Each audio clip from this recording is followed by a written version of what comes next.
عقل کے ذریعے انسان اس دنیا کی نعمتوں کو استعمال کر رہا ہے، آگے بڑھتا چلا جا رہا ہے۔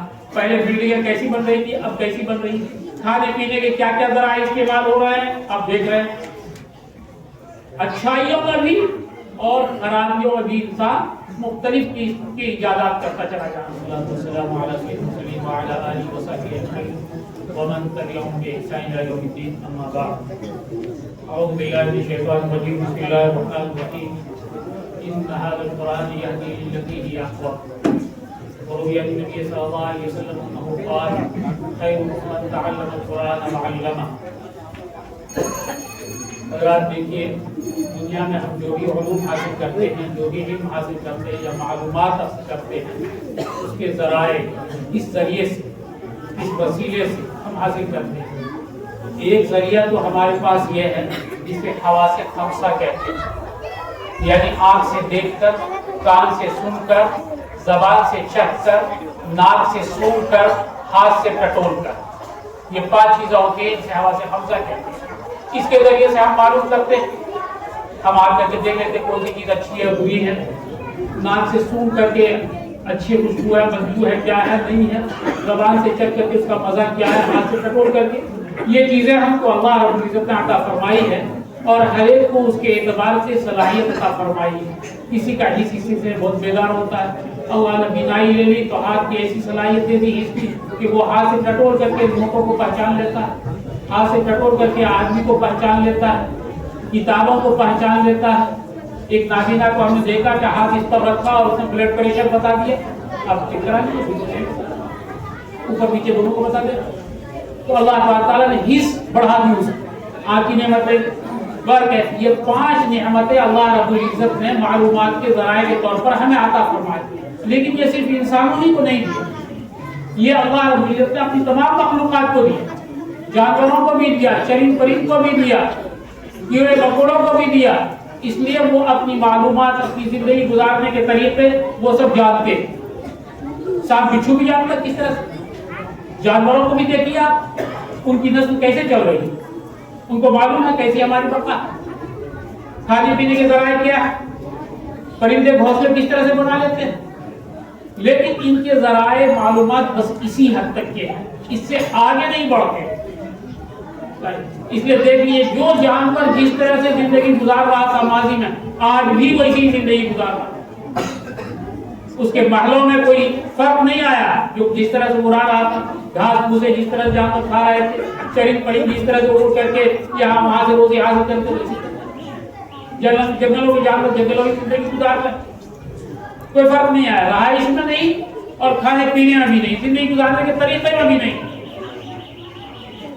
اللہ رب العزت نے اس کے بعد ایک اور ذریعہ عطا فرمایا جس کے ذریعے اللہ نے انسان اور جنات کو ممتاز کیا، وہ ذریعہ عقل ہے۔ اس عقل کے ذریعے حواس خمسہ سے جو معلومات ہمیں حاصل ہوتی ہیں اس پر ہم محنت کرتے ہیں اور کہاں سے کہاں پہنچ جاتے ہیں۔ لوہا اللہ نے زمین میں پیدا کیا، ہم نے لوہے پر محنت کی تو آج کتنی چیزیں اس سے ہم نے بتا دی، مٹی گارے پر محنت کی، کیا کیا چیزیں ہم نے پیدا کر لی، اور یہ زمانہ ترقی کرتا چلا جائے گا، آگے بڑھتا چلا جائے گا۔ اللہ نے انسان کو جو عقل کی صلاحیت دی ہے اس کو وہ ترقی کرتا جائے گا اور نئی نئی چیزیں ایجاد کرتا جائے گا۔ اس لیے کہ اللہ رب العزت نے حضرت آدم کو دنیا میں مبعوث فرمایا تو وَعَلَّمَ آدَمَ الْأَسْمَاءَ كُلَّهَا، یعنی جتنی چیزوں کی ضرورت انسان کو قیامت تک پڑتی رہے گی ان سب کا علم اللہ رب العزت نے حضرت آدم کو دے کے دیا، اور اس کے باوجود وہ علم بہت تھوڑا ہے اللہ کے علم کے مقابل، وَمَا أُوتِيتُم مِّنَ الْعِلْمِ إِلَّا قَلِيلًا۔ لیکن اللہ نے جتنی بھی چیزیں انسان کی ضرورت کے لیے پیدا کی اس دنیا کے، ان سب کے استعمال کی صلاحیت انسان کو دے، اور وہ انسان اس کو برتتا رہے گا، زمانہ گزرتا رہے گا، برتتا رہے گا۔ اور قرآن شریف میں خود اللہ رب العزت نے اس کی طرف اشارہ کرتے ہوئے سواریوں کے لیے والخیل والبغال والحمیر لترکبوها وزینہ، اس زمانے میں سواری کے لیے گھوڑے، خچر، گدھے استعمال ہوتے تھے، اس کا ذکر کیا، اور اس کے بعد کہا کہ دیکھو تم اس پر سواری کتابوں اور زیب و زینت، یہ بھی لوگ گھروں خانی لگا کے رکھتے ہیں کہ ہم سواری والے ہیں، موٹر والے ہیں، موٹر سائیکل ہے، کار ہے، یہ زینت کا باعث ہے۔ لیکن اس کے بعد اللہ رب العزت نے ہوائی جہاز کا، موٹر کا، ایسا کا تذکرہ نہیں کیا، بلکہ ایک جملہ فرمایا وَيَخْلُقُ مَا لَا تَعْلَمُونَ، اللہ وہ چیزیں پیدا کرتا رہے گا جو تم نہیں جانتے ہو. ظاہر اس زمانے میں اگر اللہ رب العزت یہ کہہ دیتا کہ ہوائی جہاز ہے تو لوگ نہیں سمجھ پاتے, لوگ یہ نہیں کر پاتے. بہت سی چیزیں قرآن شریف میں بیان کی. تو اللہ نے انسان کو اور جنات کو ایک اور ذریعہ علم عطا فرمایا, وہ کیا ہے؟ عقل ہے. عقل کے ذریعے انسان اس دنیا کی نعمتوں کو استعمال کر رہا ہے, آگے بڑھتا چلا جا رہا ہے. پہلے بلڈنگیں کیسی بن رہی تھی, اب کیسی بن رہی ہے. کھانے پینے کے کیا کیا ذرائع استعمال ہو رہے ہیں, اب دیکھ رہے ہیں. اچھائیوں میں بھی اور خرابیوں میں بھی انسان مختلف قسم کی ایجادات کرتا چلا جا رہا ہے. آئندہ کتنی چیزوں کا ایجاد کرے گا وہ اللہ کو پتا ہے, اس لیے کہ انسان کی ترقی کرتی رہے گی. لیکن اس سے ہٹ کر کے اللہ رب العزت نے ایک ذریعہ علم اور عطا فرمایا جو ہر انسان کو نہیں ملا. اور جہاں انسان کے حواس خمسہ اور عقل کام کرنا بند کر دیتی ہے, وہیں سے وہ علم شروع ہو گیا. انسان اس دنیا میں آیا, وہ جانتا ہے کہ دنیا کی جتنی نعمتیں ہیں اس کو ہم استعمال کریں, کیسے کیسے استعمال کریں وہ سب اس نے سیکھ لیا. اور آرام اور تعیش کی چیزیں استعمال کر بنا رہا ہے, ایجاد کر رہا ہے, نئے نئے انکشافات ہو رہے ہیں, سب کچھ یہ ہو رہا ہے. لیکن خود یہ انسان یہ اپنے بارے میں نہیں بتا سکتا کہ ہم کس لیے پیدا کیے اور دنیا سے جانے کے بعد, مرنے کے بعد کیا حال ہمارا ہوگا. یہ دیکھو, تو سارے مشرکین کہا کرتے تھے, جسے قرآن نے نقل کیا, وما یہ الا حیات الدنیا نموت ونحیا وما یہلکنا الا الدہر, ہماری تو بس یہی زندگی ہے, ہم کھاتے پیتے رہتے ہیں. یعنی جو مر گیا ختم ہو گیا, سڑ گل گیا, اب اس کی کوئی وجود نہیں. آج بہت سے لوگ اس کے قائل, لیکن عقل نہیں, وحی کے ذریعے سے اللہ رب العزت نے ہمیں یہ بتایا کہ یہ دنیا تمہارے لیے عارضی ہے, مستقل. یہ امتحان گاہ ہے, یہاں کی اچھائی اور برائی اس کو معیار نہیں ہے. اگر کوئی کمزور ہے, کوئی مالی حالت سے پریشان ہے, کسی کی زندگی بہت ہی ابتر حالت میں گزر رہی ہے, اس کا مطلب یہ نہیں ہے کہ وہ اللہ کے نزدیک بھی بہت ہی خراب ہے, بہت ہی برا ہے. اور کوئی عیش تعیش کی زندگی گزار رہا ہے, ہر طرح کی سہولتیں اس کو حاصل ہے, تمام عہدے مناصب بھی حاصل ہے, اس کا مطلب نہیں کہ وہ بہت ہی اللہ کے نزدیک معزز ہوگا. بالکل نہیں. تو کیا اللہ نے اس کو امتحان گاہ بنایا اور کہا کہ مال و دولت جو ہم نے تمہیں عطا کیے ہیں وہ صرف اس لیے تاکہ ہم تمہیں آزمائیں, تمہارا امتحان ہم لیں. اصل میں علاج اس دنیا میں رہتے ہوئے بھی اللہ کا ڈر اور خوف اور اس کے احکام کی تعمیل ہے. ان اکرمکم عند اللہ اتقاکم, یہ فرمایا. اور آخرت کی تیاری کے لیے جو علم ہمیں اللہ رب العزت نے عطا فرمایا وہ یہ علم وحی ہے. یہ وہی علم ہے جو ہم حاصل کر رہے ہیں قرآن احادیث. ہم دنیاوی اعتبار سے جتنے بھی علوم ہم حاصل کر رہے ہیں, بہترین ڈاکٹر بن جائے, بہترین انجینئر بن جائے, بہترین سائنسداں بن جائے, ریاضیات میں ہم اچھے اعلی پیمانے کے علم حاصل کر لیں, دوسرے جتنے بھی ہیں علوم دنیا کے اس میں ہم یکتا روزگار بن جائیں, لیکن وہ سب علم کہاں تک ہمارا ساتھ دے گا؟ آنکھ بند ہوئی ختم, آنکھ بند ہوئی ختم. ہم یہ نہیں کہتے کہ وہ علم ضروری نہیں ہے, دنیا گزارنے کے لیے اللہ رب العزت نے بھیجا, اللہ ہی نے وہ علم پیدا کی, کوئی دوسرا تھوڑے. اللہ ہی نے وہ علم دیا انسانوں کو, اللہ ہی نے وہ سکھایا.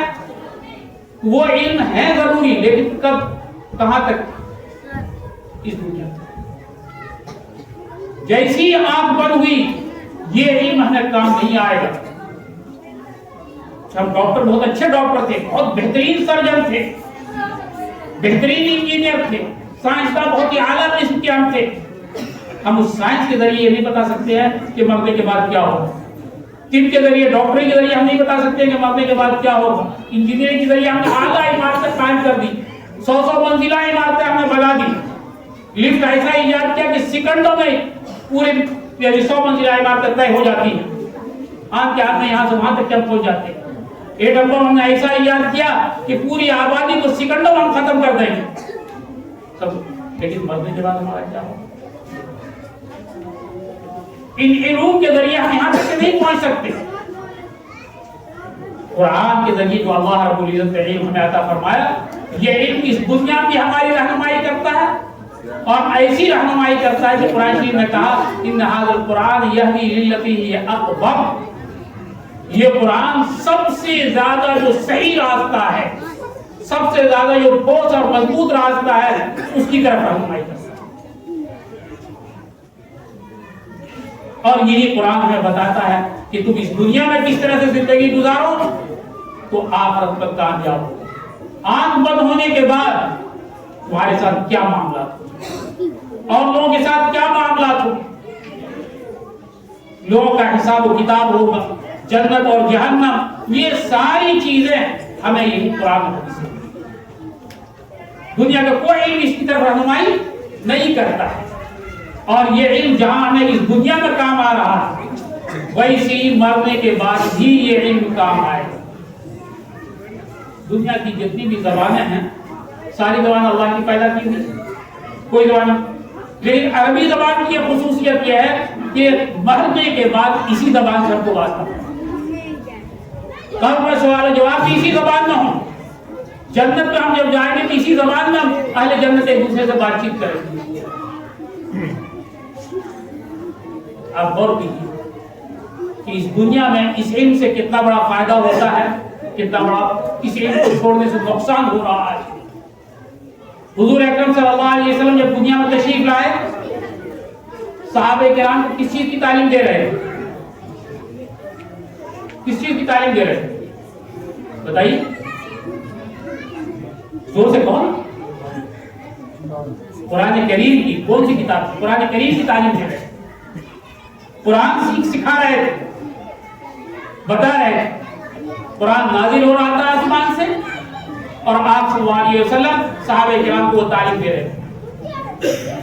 اس وقت کوئی کتاب دنیا کا کہ وہاں ان لوگوں کو پڑھائی نہیں جاتی، کوئی یونیورسٹی نہیں تھی، کوئی کالج نہیں تھا، کوئی سلیبس، کوئی نصاب تعلیم نہیں تھا. صرف اور صرف قرآن اور آپ صلی اللہ علیہ وسلم اس کی تشریح فرماتے ہیں. گویا قرآن اور حدیث یہی دو چیزیں ہیں.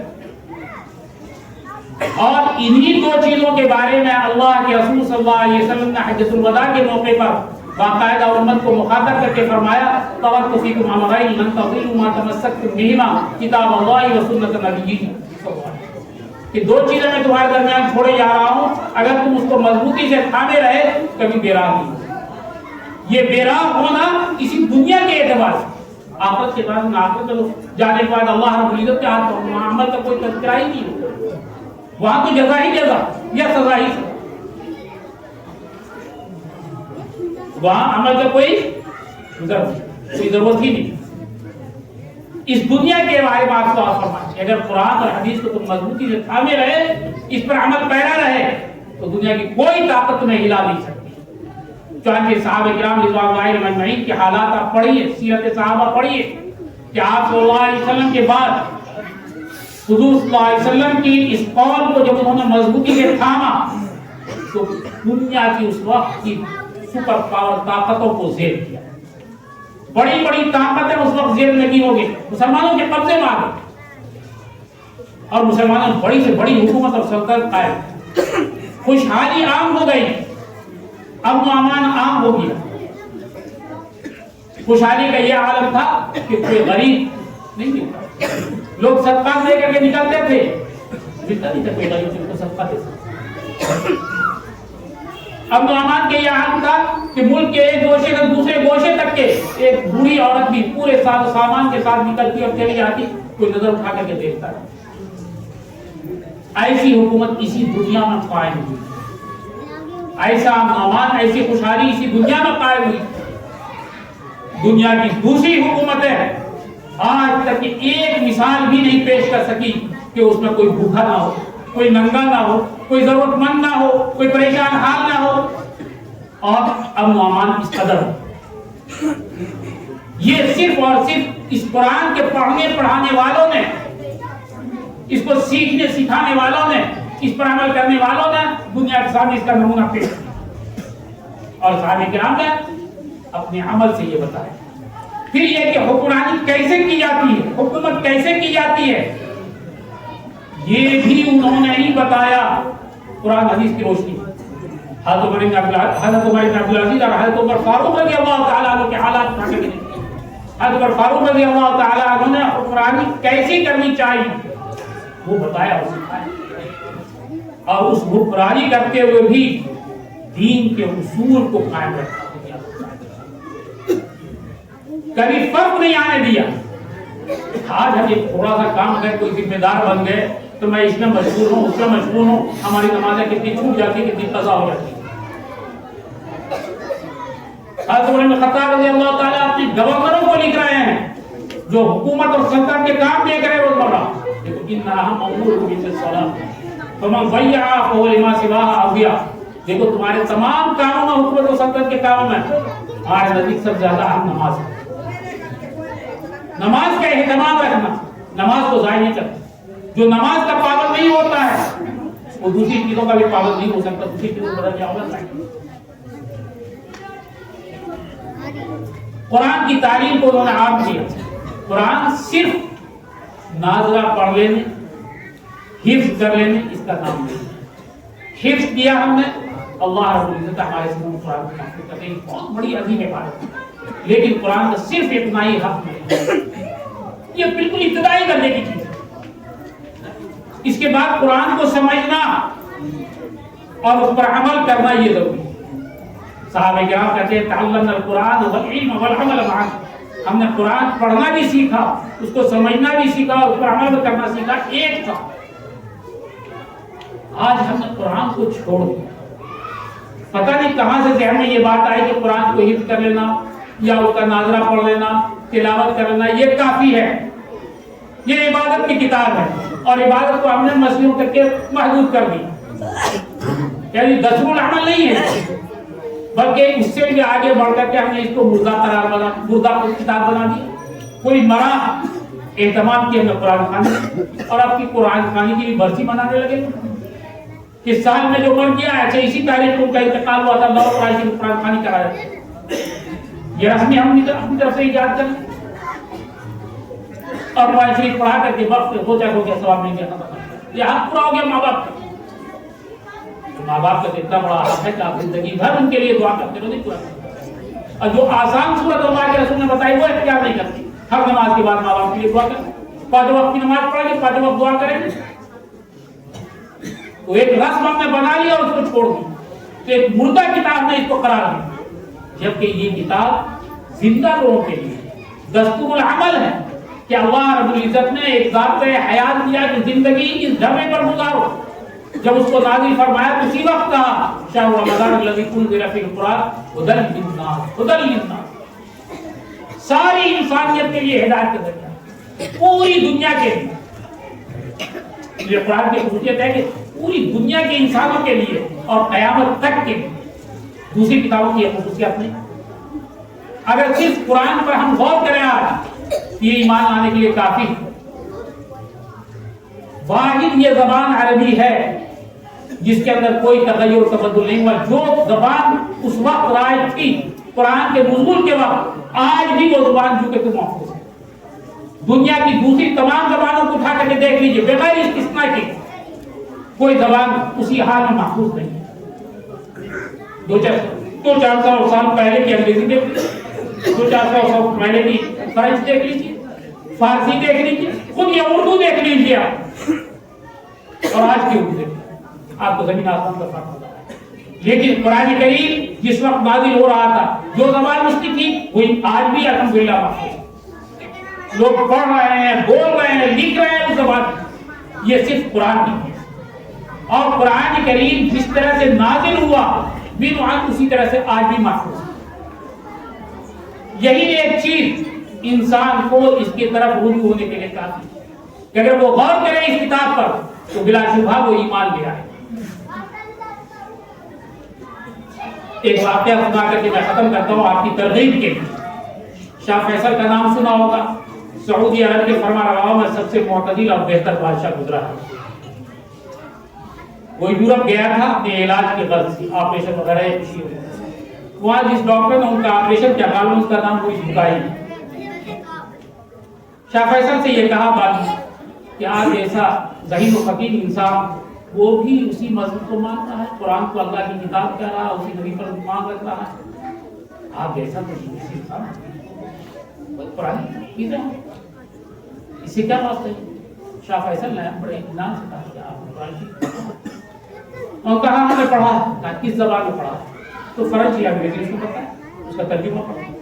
تو شاہ فیصل نے کہا کہ نہیں، آپ قرآن کو قرآن کی زبان میں پڑھیں، قرآن کو قرآن کی زبان میں پڑھیں. قرآن کی زبان کون سی ہے؟ زبان عربی زبان. تو باقاعدہ اس نے 2 سال خوب محنت کر کے عربی سیکھی، عربی زبان سیکھی، اور عربی زبان سیکھنے کے بعد پھر قرآن شریف پڑھنا شروع کیا. وہ خود ایمان لائے بغیر نہیں، اس کا قائل ہو گیا کہ واقعی اللہ کا کلام. آج ہم سورہ فاتحہ روز نماز میں سنتے بھی ہیں، پڑھتے بھی ہیں، کچھ پتہ ہی نہیں کہ کیا ہم کس چیز کا اقرار کر رہے ہیں، کس چیز کا اعتراف کر رہے ہیں، کون سی چیز مان رہے ہیں، کچھ پتہ ہی نہیں. کیوں؟ عربی سے ہمارا تعلق ہی. میں نے جیسا کہا کہ جتنی زبانیں ہیں وہ سب اس دنیا تک کی زبانیں ہیں، جتنے علوم ہیں سب اس دنیا تک کے علوم، لیکن یہ علم اور یہ زبان عربی بھی مرنے کے بعد قیامت میں جنت تک کے ہمارے ساتھ ہے، اور جنت کی زبان بھی ہے. ہم سے بچوں کو آج اس کی ترغیب نہیں دیتے، انگریزی اسکولوں میں ڈال دیتے ہیں، اور بعض اسکول تو ایسے کھل گئے کہ حافظ طلبا کو حافظ ہونے کے بعد میں سمجھتے کہ حافظ ہو گئے، لے آؤ اب تم ڈاکٹر بنائیں گے، انجینئر بنائیں گے، کام ختم ہو گیا. حفظ کر دیا، کام ختم نہیں ہوا آپ کا بچہ. حفظ آپ کو مکمل کیا، اب اس کی تعلیم حاصل کی ہے کہ ہم اس قرآن کو عربی زبان میں سمجھ سکیں، تب جا کر کے آپ کا کمال ہوگا. پھر اس کے بعد جو علم چاہیے آپ حاصل کیجیے. جب آپ قرآن کو قرآن کی زبان میں پڑھیں گے اور اس کو سمجھیں گے تو پھر اس وقت کچھ اور ہی آتا پڑھیں گے. سمجھ کر کے جب آپ تلاوت کریں گے تو کچھ اور مزہ آئے گا. تراویح سنائیں گے نماز میں بھی کچھ اور لطف آئے گا. اور اگر ان کے پیچھے سمجھنے والے ہوں عربی زبان کو، مشکل زبان نہیں، اللہ رب العزت نے بہت ہی آسان فرمایا ہے. تو وہ ڈاکٹر متاثر ہوا اور ایمان لیا. آج ہم متاثر نہیں ہو پاتے ہیں، وجہ اس کی ہے. اس لیے اس کتاب کو واقعتا جیسا اس کا حق ہے کہ ہم نے ابتدائی حق ادا کیا، حافظ ہو گیا الحمدللہ، اس کو ہم سمجھنے کی کوشش کریں اور اس کے لیے عربی زبان ہم سیکھنے کی کوشش کریں تاکہ ہم قرآن کو قرآن کی زبان میں سمجھ سکیں. ترجمے سے آپ وہ سمجھیں گے جو مترجم نے کیا، مترجم نے سمجھا، ترجمہ کرنے والے نے سمجھا، آپ خود اسے نہیں سمجھ سکتے. اس لیے عام لوگوں کے لیے بھی میں یاد کروں گا کہ قرآن کریم کو پڑھنا سیکھیں صحیح تلفظ کی ادائیگی کے ساتھ، اور جس حد تک ہو سکے اپنے علماء سے اس کے معنی اور ترجمہ بھی. کم سے کم نماز میں جو صورتیں پڑھی جاتی ہیں اور بار بار پڑھی جاتی ہے، اس طرح فاتحہ ہے، اس طرح نماز کی دعائیں ہیں، التحیات ہے، درود شریف ہے، دعائے قنوت ہے، ان سب کے ترجمے ہم سمجھنے کی کوشش کریں، معنی اور مطلب سمجھنے کی کوشش کریں تو ہم کامیاب ہوں گے. میں نے جو حدیث پڑھی تھی، اب آپ اس سے یہ سمجھ سکتے ہیں کہ جو علم صرف اس دنیا کے لیے رہے وہ سب سے اچھا علم ہوگا، یا وہ علم جو اس دنیا کے لیے بھی ہو اور دنیا سے جانے کے بعد کے لیے بھی ہو وہ اچھا ہوگا. حدیث شریف میں آپ صلی اللہ علیہ وسلم نے فرمایا خیرکم من تعلم القرآن وعلمہ، تم میں سب سے بہترین شخص وہ ہے جو قرآن سیکھے اور سکھائے. کیا آپ صلی اللہ علیہ وسلم کس پس منظر میں کہا بتائیے؟ تمام علوم کے مقابلے میں آپ صلی اللہ علیہ وسلم ایسا نہیں تھا کہ آپ صلی اللہ علیہ وسلم معلوم نہیں، آپ کا علم وہ تھا جو اللہ رب العزت نے آپ کو عطا فرمایا ہے، وہی نہیں ہے. بہت ساری آپ نے پیشن گوئیاں بھی فرمائی جو آج ہر صحیح ثابت ہو رہی ہے. خود قرآن کریم میں بہت سی ایسی چیزوں کا بیان ہے جو آج سائنسی تحقیقات میں سامنے آ رہی ہے اور سائنسداں بالکل حیرت زدہ رہ جاتے ہیں. تو قرآن کریم نے اس وقت اس کو بیان کیا، اب ہماری تحقیق خود انسان کی تخلیق کے سلسلے میں قرآن کریم نے جو سورہ مومنون میں بیان کیا، قد افلح المؤمنون، پوری انسان کی کیسے کیسے تخلیق ہوتی ہے بطن مادر کے اندر، اس کو ہی. چونکہ اس مجمع میں خواتین بھی ہیں، میں تھوڑی سی بات یہ تمام لوگوں کے لیے بات کی، خصوصاً ان کے ساتھ کے لیے میں کہنا چاہتا ہوں کہ بچہ، اس کی پرورش و پرداز، یہ سب کے لیے ماں کی گود سب سے پہلا درجہ ہے. اور ماں کا کردار باپ کے مقابلے میں سب سے زیادہ ہوتا ہے۔